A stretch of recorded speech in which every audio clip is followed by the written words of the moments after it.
konstruksi terdiri dari dua jenis kontrak, yaitu kontrak harga tetap dan kontrak harga biaya plus.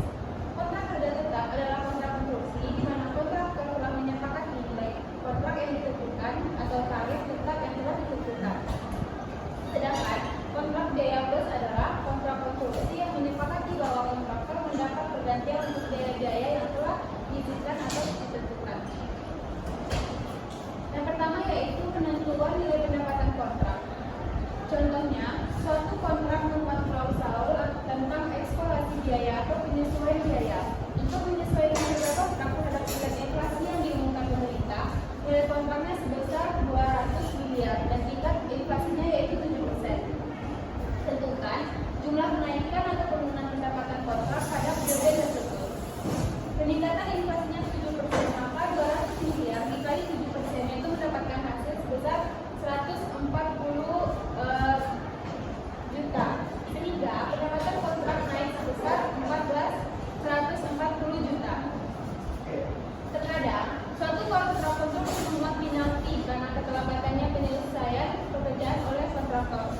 Sedangkan nilai yang disetujui dalam kontrak awal adalah 3 miliar. Penalti yang disetujui yaitu 2 juta per hari keterlambatan. Jika mengalami keterlambatan 10 hari, maka pendapatan kontrak akan turun sebesar 20 juta, yaitu diperoleh dari 2 juta hari keterlambatan dikali 10 hari keterlambatan. Yang kedua yaitu pengakuan pendapatan dan beban kontrak.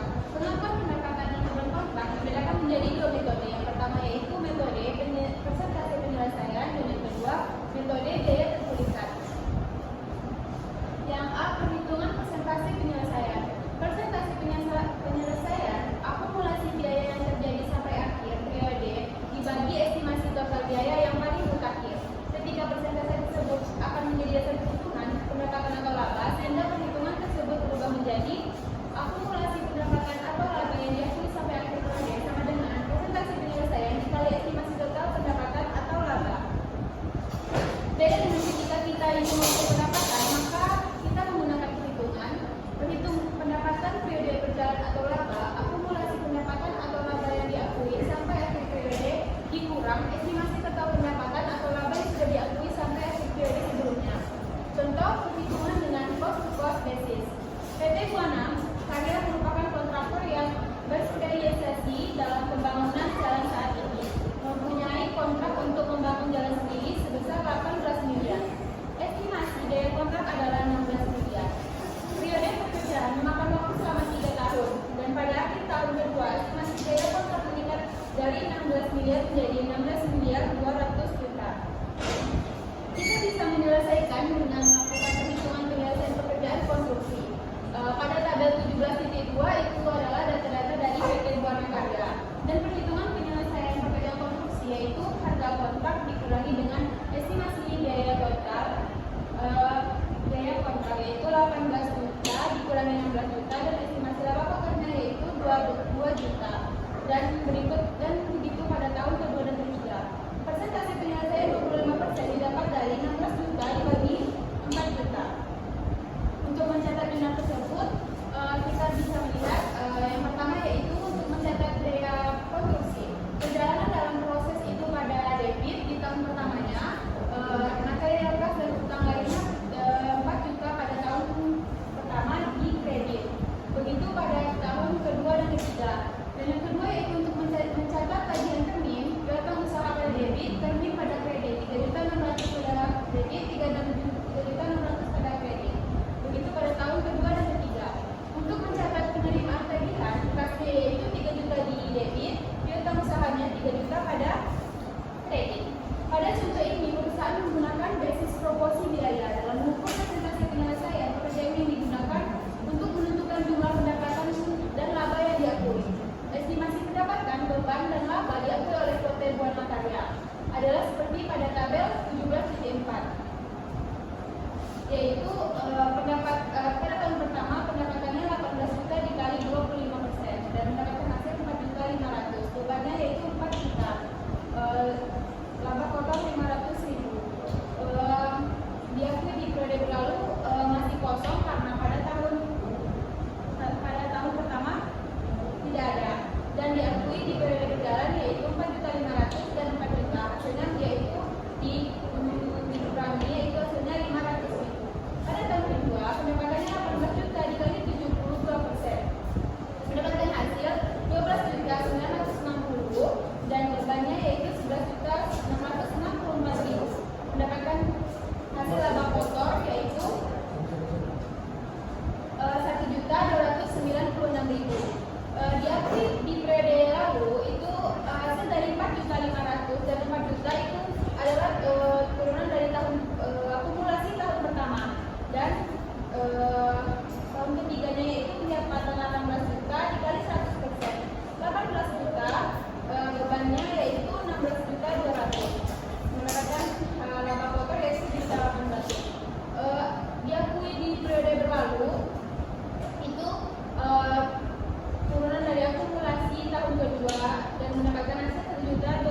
296.000. Diakui di periode berjalan itu adalah 8.460 kita peroleh dari hasil 12.960 dikurangi dengan 4.500 dan begitu seterusnya.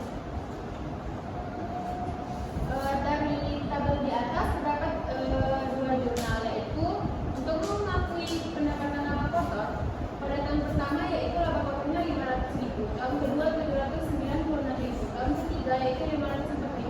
Beban kontraknya 1 juta pada tahun pertama itu di debit, tahun keduanya itu 7.664.000 pada debit juga, tahun ketiganya 4.536.000 pada debit. Pendapatan kontraknya yaitu tahun pertama 4.500.000 pada tahun pertama, 8.460 pada tahun kedua, 5.040.000 pada tahun ketiga itu di kredit. Untuk mengakui penyelesaian kontrak jurnalnya itu termin pada debit 18 juta, pekerjaan dalam proses yaitu 18 juta pada kredit. Dari hasil tersebut kita bisa menyusun mutasi akun pekerjaan dalam proses. Tahun pertama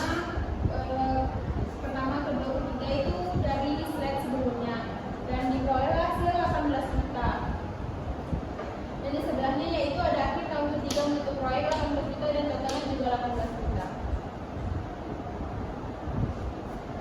Setelah kita menghitung dengan metode presentasi tadi, selanjutnya kita akan menyajikan laporan keuangan ke dalam bentuk laporan laba rugi dan laporan posisi keuangan. Bisa dilihat pada tanggal 17.6 yaitu laporan laba ruginya dan 17.7 itu laporan posisi keuangannya. Pada laporan laba rugi tahun pertamanya itu pendapatan kontraknya 4.500.000, beban kontraknya 4 juta dan laba kotornya itu 500. Tahun kedua pendapatan kontrak 80.460, beban kontraknya 700 juta 664.000 dan laba kotornya yaitu 796.000. Tahun ketiga 5.040.000, pendapatan kontraknya, beban kontraknya yaitu 4.536.000, laba kotornya yaitu 504.000. Pada tabel 17.2 itu ada laporan posisi keuangannya. Tagihan kotornya tahun pertama yaitu 900.000, piutang terminnya yaitu 600.000. Tahun kedua piutang termin diperoleh 3.200.000. Lihat di lintas selanjutnya yaitu utang bruto pada tahun kedua 240.000.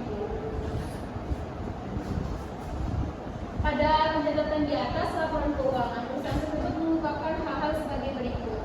Yang pertama yaitu jumlah pendapatan kontrak yang diakui sebagai pendapatan pada periode. Yang kedua, metode yang digunakan untuk menentukan pendapatan kontrak yang diakui pada periode.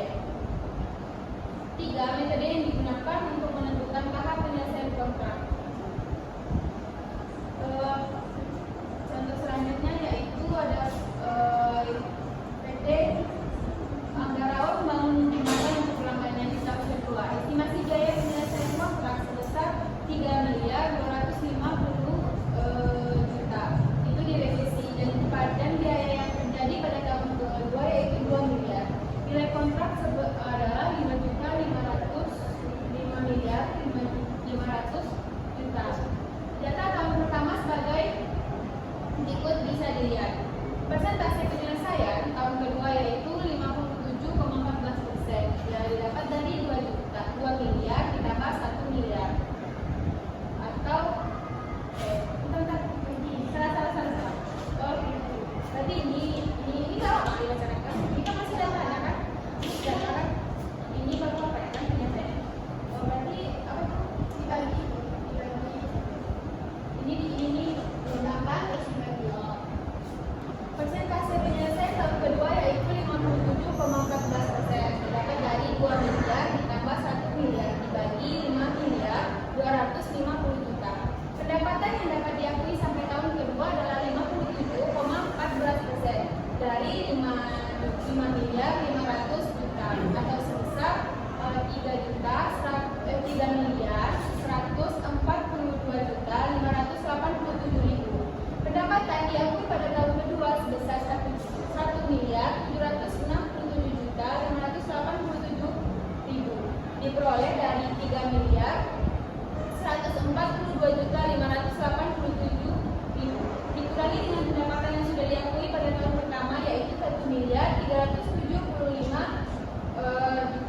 Dengan demikian pada tahun kedua PT Ambarawa mengalami rugi sebesar 232.413.000. Jurnal yang dapat dibuat ketika kita mengakui pendapatan dan beban kontrak adalah sebagai berikut. Beban kontraknya 2 miliar pada debit, pendapatan kontraknya 1.767.587.000 pada kredit. Pekerjaan dalam proses atau ruginya yaitu 232.413.000. Yang kedua yaitu metode biaya perbelikan. Kita menggunakan ilustrasi PT Buana Karya. PT Buana Karya mengakui pendapatan hanya sebesar biaya yang terjadi yang diharapkan dapat diberikan. Setelahnya baru di perusahaan dapat mengakui laba. Dengan demikian, PT Buana akan melaporkan pendapatan dan bebannya selama 3 tahun. Pada tabel 17 silakan bisa kita lihat tahun pertamanya yaitu akumulasinya pendapatannya 4 juta dan bebannya 4 juta. Diakui di periode lalu belum ada karena di tahun pertama itu nggak ada. Yang ketiga yaitu diakui di periode berjalan 4 juta dan bebannya juga 4 juta. Tahun kedua pendapatannya 11.664.000, bebannya 11.664.000. Diakui di periode berlalu itu didapat dari turunan akumulasi tahun pertama. Dan diakui di periode berjalan yaitu diperoleh dari 11.664.000 dikurang 4 juta diperoleh hasil 7.664.000. Bebannya juga 11.664.000 dikurang 4 juta yaitu mendapatkan hasil 7.664.000. Dan juga yaitu kita menggunakan ilustrasi PT Buana Karya. PT Buana Karya mengakui pendapatan hanya sebesar biaya yang terjadi yang diharapkan dapat dipulihkan. Setelahnya baru mengakui laba. Dengan demikian, PT Buana melaporkan pendapatan dan bebannya selama 3 tahun. Yang tahun ketiga yaitu pendapatannya 18 juta dikali 1%. Akumulasinya yaitu 18 juta. Jadi diakui di periode lalu 11.664 ini didapat dari slide sebelumnya. Diakui di periode berjalannya 6.336.000. Bebannya yaitu 16.200. Diakui di periode berlalunya 11.664.000. Dan diakui di periode berjalan 4.536.000. Tahun ketiganya pendapatannya yaitu 18 juta dikali 100%. Akumulasinya yaitu 18 juta. Bebannya yaitu 16.200. Diakui di periode berlalu ini diperoleh hasil dari tahun kedua tadi. Dan diakui di periode berjalan 6.336.000 ini diperoleh dari hasil akumulasi dikurangi dengan diakui di periode lalu. Bebannya juga begitu 16.200 dikurang dengan 11.664.000 diperoleh hasil 4.536.000 yaitu total laba kontrak pada akumulasi 7.800. Total laba kontrak pada diakui di periode berjalan yaitu 7.800. Jurnal untuk mengakui pendapatan dan beban kontrak selama periode adalah sebagai berikut. Untuk mengakui pendapatan dan beban terkait, laba pokoknya tahun pertama tahun kedua itu nggak ada, tahun ketiga itu 7.800. Beban kontraknya yaitu tahun pertama 4 juta, tahun kedua 7.664.000, tahun ketiga 4.536.000. Itu di debit dan pendapatan kontraknya 4 juta 776.633.000 itu di kredit. Untuk mengakui penyelesaian kontrak terminnya yaitu 18 juta, pekerjaan dalam prosesnya 18 juta pada kredit. Jurnalnya yaitu untuk mengakui pendapatan sebagai ada 17.9 yaitu perbandingan laba yang diakui PT Buana Karya. Tahun pertamanya persentase penyelesaiannya yaitu 500.000, biaya terpulihkannya tidak ada. Tahun kedua yaitu 796.000, biaya terpulihkannya tidak ada. Tahun ketiga yaitu 504.000, biaya terpulihkannya 1.800.000. Sekian presentasi dari saya tutup bila ada salah saya